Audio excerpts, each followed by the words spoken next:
Hello and welcome to Mia Natural Farm sa New Cornelia, Davao del Norte. Ani ang diri karon para mag-benchmarking kauban ang iya kasi Mr. Daniel S. Aguinaldo. Kani nga farm di ay isa ka learning site sa ATI on organic agriculture, organic reproduction, organic chicken production in situ, o organic small ruminants production. So kaning nga area is ma-appreciate nimo tungod sa kayano ani. Makita nimo diri nga dili kinahanglan nga pinamahal ang mga materialis para makatukod og isa ka learning site. So diri is pwede pud ka maglaag daghang makitaan nga mga maayong view sa palibot. Napod siya forest area hindi ka asa ka pwede maka-bird watching. So, kipaspasan na ako ang video na sa mga cottages o mga tables kung asa pili mo standby ka para pabili.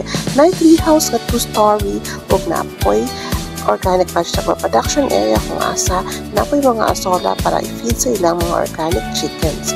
So, mana siya. So, dahil sa ilang nursery kung asa kipaturukan nila ang grapes nga maoy ba hatag og landong sa mga gibanan ng mga seedlings nga naa sa ilalom nito. Kini siya nga farm is isa-cured ka maayo nga atong paturunan isip magpuma na makatagkatwa og daghan nga venue para nga ma-improve ang atong kita. That's all for today. Bye and God bless.